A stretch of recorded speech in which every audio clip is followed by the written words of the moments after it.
नमस्कार, स्वागत है आपका पॉलिटिकल स्टंट न्यूज में। आज हम इस समय मौजूद हैं हल्का थानेसर में इंद्री विधानसभा इंचार्ज और हल्का थानेसर में आने वाले चुनावों में एमएलए की टिकट के दावेदार लक्ष्मीकांत शर्मा जी के साथ। लक्ष्मीकांत शर्मा जी एडवोकेट भी हैं और ये सन 1993 से कांग्रेस पार्टी में पूरे तन मन धन से पार्टी को सत्ता में लाने के लिए पार्टी का पूरा सहयोग और प्राथमिकता दे रहे हैं। और आने वाले समय में कांग्रेस पार्टी की रणनीतियां क्या होंगी, इसके बारे में करते हैं हम एडवोकेट लक्ष्मीकांत शर्मा जी के साथ विशेष वार्तालाप। तो नमस्कार सर। नमस्कार मनदीप जी। सर, सबसे पहले तो आप ये बताइए कि जो श्रीनगर में हमारे जवान शहीद हुए हैं, जिन्हें आतंकवादियों ने मौत के घाट उतारा है, बहुत बेरहमी से उन्हें मारा है उन्होंने, तो उन शहीदों के लिए आप क्या कहना चाहेंगे? देखिए मनदीप जी, सबसे पहले तो मैं जो पुलवामा के अंदर 44 जवान हमारे शहीद हुए हैं और उससे नेक्स्ट डे मेजर एक शहीद हुए हैं, 45 हो गए, और कल भी 4 जवान एक मेजर सहित हमारे शहीद हुए हैं। 49 जवान पिछले 4-5 रोज़ के अंदर हमारे शहीद हो चुके हैं।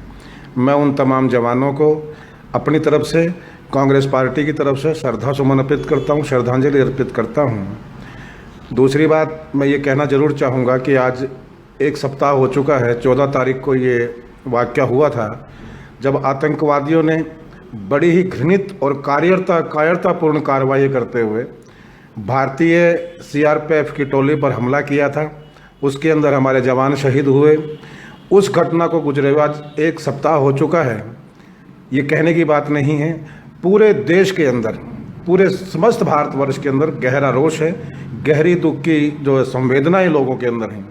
मैं उन तमाम शहीद सैनिकों के प्रति और साथ ही साथ जो जवान वहाँ पर घायल हुए हैं उनके प्रति कृतज्ञता प्रकट करता हूँ अपनी तरफ से और कांग्रेस पार्टी की तरफ से, और सरकार से ये पुरजोर मांग करता हूँ, मैं मांग करता हूँ, मेरी पार्टी मांग करती है कि संकट की इस घड़ी में कांग्रेस पार्टी पूरे देश के साथ खड़ी है, सरकार के साथ खड़ी है। हम चाहते हैं कि इस वक्त जो घड़ी है दुख की, उसका सिर्फ एक ही सॉल्यूशन है, एक ही हल निकलता है कि इन आतताइयों के खिलाफ, आतंकवादियों के खिलाफ और ख़ास तौर पर पाकिस्तान के खिलाफ एक कड़ी कार्रवाई करने की ज़रूरत है, ताकि पूरे देश में जो रंज है, जो गम है, जो गुस्सा है, उसमें कहीं ना कहीं लोगों के ज़ख्मों पर मरहम लगे, उन परिवारों के ज़ख्मों पर मरहम लगे जिनके बच्चे घायल हुए हैं और जिन परिवारों के बच्चे शहीद हुए हैं। ये ज़रूरी है।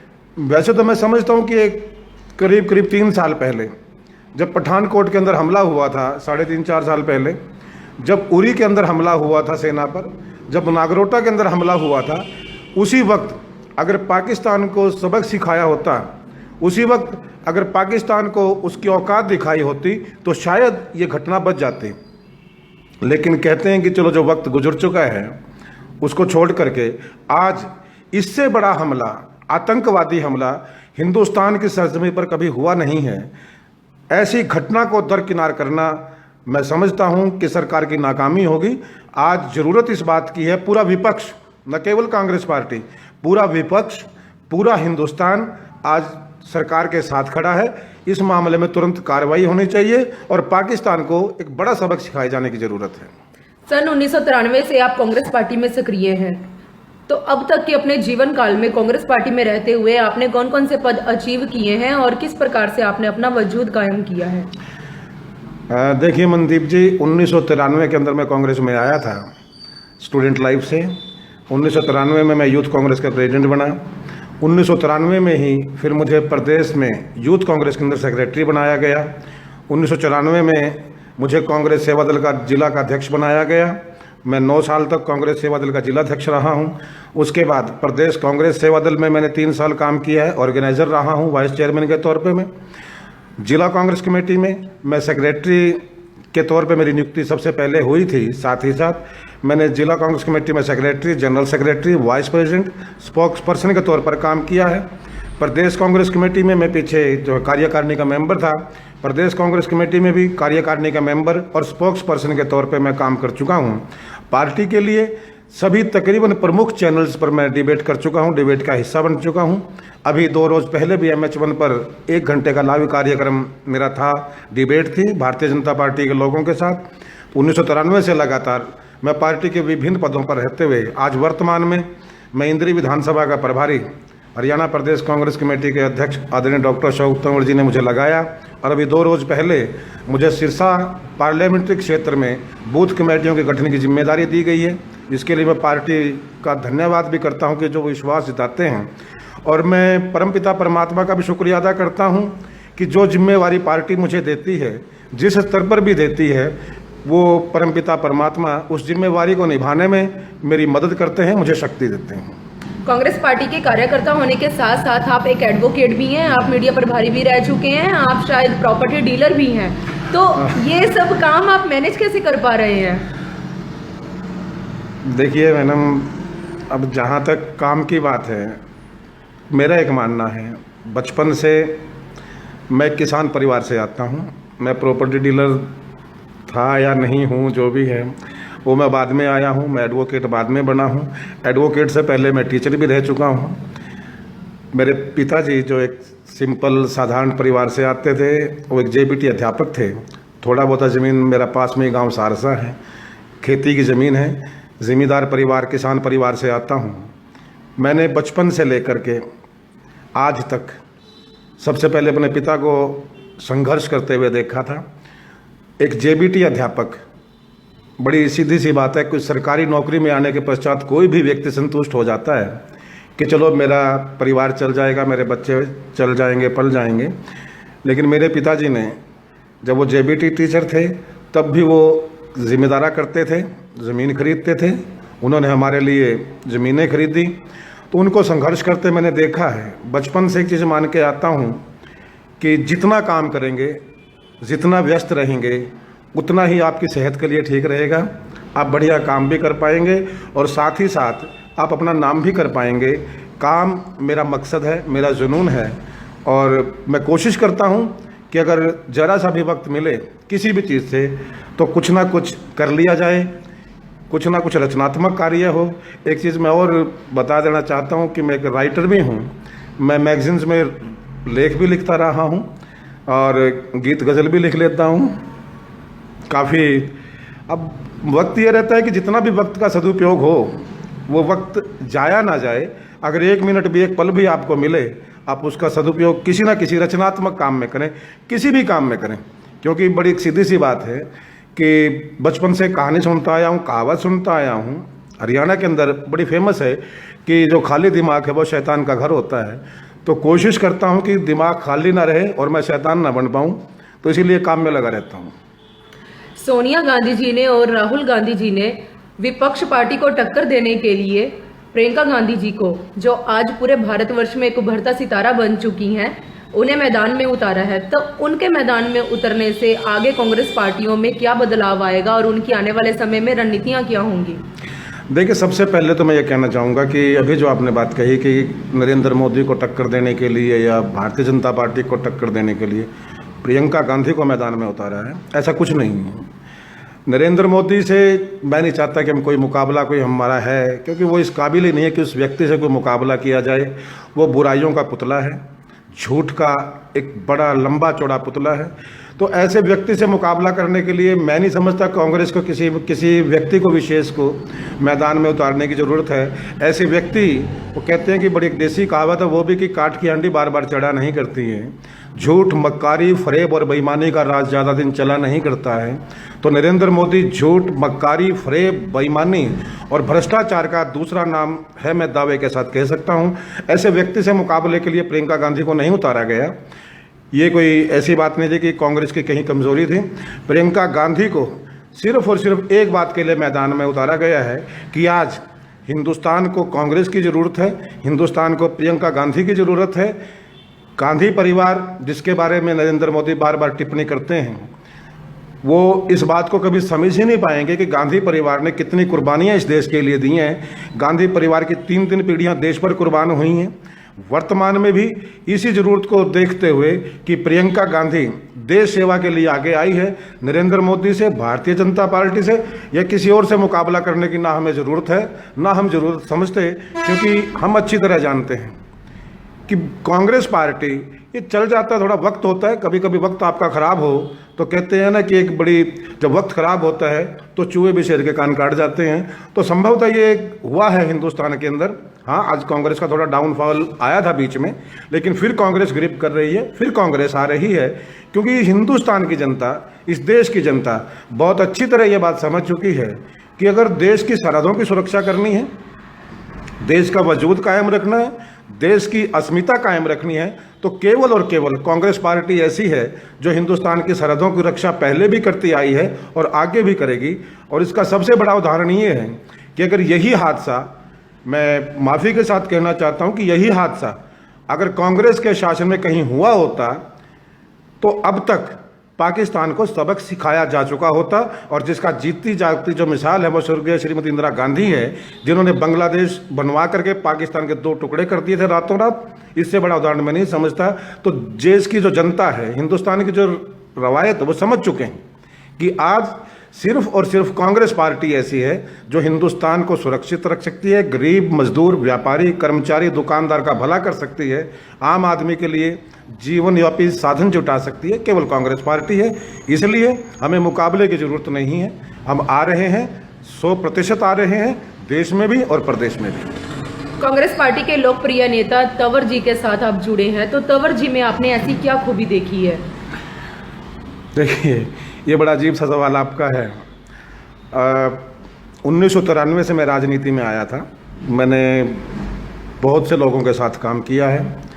यूँ कह सकता हूँ कि आज कांग्रेस में तीसरी पीढ़ी मेरे साथ काम कर रही है। जब मैं आया था तो युवा था, मैंने अपने से वाली पहले से वाली पीढ़ी को देखा है। फिर जिस पीढ़ी में मैं काम करते आया हूँ मैंने उसको देखा है, और उसके बाद बहुत से लोग रिटायर होकर जा चुके हैं, कुछ घर बैठ चुके हैं, और अगली जो पीढ़ी है उसको मैं देख रहा हूँ। मैंने बहुत से अध्यक्षों के साथ भी काम किया है। जहाँ तक अशोक तंवर जी की बात है, अशोक तंवर जी निस्संदेह मेरे लिए एक आदर्श साथी भी हैं, मेरे दोस्त भी हैं, भाई भी हैं, अध्यक्ष तो हैं ही हैं वो। उनका सबसे बड़ा जो गुण है वो यही है कि वो अपने आप को कोई सुपर नेता मान करके बात नहीं करते, बिल्कुल अपने साथियों के साथ घुल मिल करके रहते हैं, घुल मिल कर बात करते हैं। जिस बात के लिए उनको डांटना होता है वो हमें डांट भी देते हैं। कोई वो लुका छिपी वाली बात नहीं रहती। कांग्रेस पार्टी के तमाम जो नेता रहे हैं जिनके साथ मैंने काम किया, मैंने हर नेता से कुछ ना कुछ सीखा है, और सारे ही नेता मेरे लिए सम्मानित हैं। मैं सबका सम्मान करता हूं। कांग्रेस पार्टी के नेता हैं, जो भी कांग्रेस के लिए काम करता है, वो कांग्रेस का बड़ा दिग्गज नेता हो या कांग्रेस का एक छोटा कार्यकर्ता हो, मेरे लिए वो सम्मानित हमेशा रहा है। तंवर साहब के साथ मैं पिछले 5-6 साल से काम कर रहा हूँ। वो बहुत ही मेहनती व्यक्ति हैं। उनका सिर्फ एक ही नारा है कि मोदी जी का एक नारा था कि ना खाऊंगा ना खाने दूंगा, वो नारा तो मेरे ख्याल से फॉलोअप हो चुका है, तमाम लोग जानते हैं। तो ठीक तंवर साहब का भी एक नारा है कि ना आराम करूंगा और ना आराम करने दूंगा। वो वही काम हमसे लेते हैं। अभी आपने थोड़ी देर पहले मुझे प्रश्न पूछा था कितना मैनेज कैसे करते हो, ये भी, इसमें भी तंवर साहब का कहीं ना कहीं योगदान इसलिए है कि जब वो 1 मिनट में कुछ भी ऑर्डर कर देते हैं कि अब यहाँ जाना है, अब वहाँ जाना है, अब वहाँ चलना है भाई, तो काम करना पड़ता है। तो उनकी सबसे बड़ी जो बात मुझे लगती है कि मुझे अपने जैसे लगते हैं, जो मेरी नेचर है, जो मेरी आदत है, मुझे उनकी आदतें मेल खाती हैं। वो भी मेहनत में भरोसा करते हैं, जो है कर्म में विश्वास करते हैं, तो इसलिए मुझे सबसे अच्छे लगते हैं। आप अपनी विधानसभा में नए चेहरों को कांग्रेस पार्टी के साथ जोड़ने के लिए क्या क्या कदम उठा रहे हैं? देखिए, नए चेहरों को जोड़ने के लिए हमारा मेंबरशिप अभियान चलता है। जनसंपर्क अभियान अभी पीछे चला हुआ था।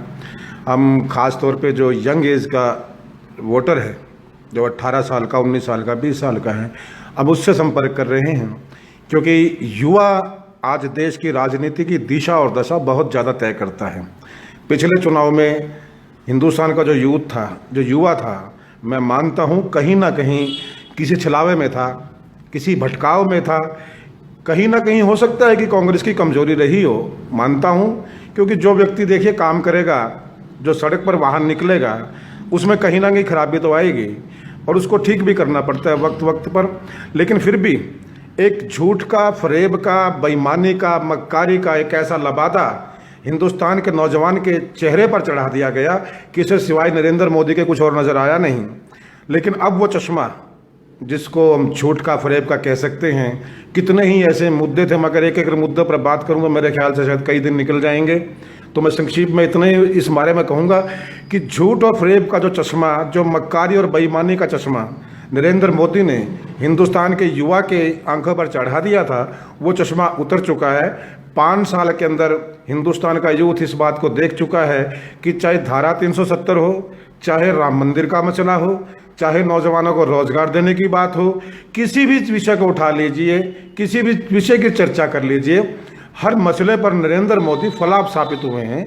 ये यूथ इस बात को अच्छी तरह जान चुका है और आज यूथ कांग्रेस की तरफ बिल्कुल आशा और विश्वास के साथ देख रहा है। इसी कार्यक्रम को लेकर के हम आगे बढ़ रहे हैं कि युवा को ज़्यादा से ज़्यादा कांग्रेस के साथ जोड़ा जाए और हम प्रयास कर रहे हैं और जोड़ रहे हैं। युवा कांग्रेस की तरफ आ रहा है। राष्ट्रीय प्रादेशिक मुद्दों को लेकर कांग्रेस पार्टी मैदान में खड़ी है, जिसमें जनता का सहयोग मिलता पार्टी को दिखाई दे रहा है। तो क्या आने वाले चुनावों में राहुल गांधी जी ये देश प्रदेश के चुनाव विजयी कर पाएंगे? निश्चित तौर पर आप गुजरात का चुनाव देख लीजिए, जहां ये मैंने भी अब 26 साल मेरे राजनीतिक जीवन में हो चुके हैं और मैं बताऊं कि 26 साल तो सक्रिय राजनीति में मेरे हुए हैं। उससे करीब 7 साल पहले 1986 में जब मैं कुरुक्षेत्र विश्वविद्यालय में पढ़ता था, तब भी मैं छात्र राजनीति में हिस्सा लेता था। मैंने राजनीति को बड़े करीब से देखा है। राजनीतिक मेरे परिवार की पृष्ठभूमि नहीं रही, गरीब जो है किसान परिवार से आता हूँ, लेकिन राजनीति को देखा मैंने बहुत करीब से है। मेरी रुचि शुरू से रही है। मैंने सरकारी नौकरी छोड़ करके, मैं तब भी राजनीति में बने रहने के लिए मैंने सरकारी नौकरी छोड़ी थी। तो उसी चीज़ को मैंने एक चीज़ देखी है कि पिछले कुछ समय के अंदर राजनीति में बदलाव आए हैं, मुद्दे बदले गए हैं, हालात बदल गए हैं। तो उन चीज़ों को लेकर के कभी कभी ऐसे हालात बन जाते हैं कि जैसे गुजरात का मामला आप ले लीजिए। गुजरात के अंदर नरेंद्र मोदी ने 50 रैलियां की, प्रधानमंत्री रहते हुए उन्होंने 50 रैलियां की। अमित शाह ने उससे कहीं ज़्यादा की। 35 मुझे ज्ञान है कि 35 जो केंद्र के मंत्री थे वो और 125 के करीब जो सांसद थे वो लगातार गुजरात के चुनाव में वहीं पर रहे हैं जब तक चुनाव चला है। आप अंदाज़ा लगाइए, क्या कभी किसी प्रदेश में ऐसा हुआ है? मेरी नज़र में मैंने कभी ऐसा नहीं देखा कि एक प्रदेश के अंदर प्रधानमंत्री 50 रैलियां सिर्फ एक चुनाव में कर जाए। उसकी वजह क्या रही है? आपका प्रदेश है, आप वहाँ 22 साल चीफ मिनिस्टर रहे हो यार। आप एक बात देखिए, अगर मैंने विकास करवाया, आप विकास की बात करते हैं कि विकास अगर मैं करवाता हूँ, थानेसर में अगर मैं विधायक बनता हूँ और मैं विकास करवाता हूँ, तो मुझे इतना भरोसा होना चाहिए कि लोग मेरी मदद करेंगे, लोग मेरे विकास को गिनेंगे और लोग मेरा साथ देंगे।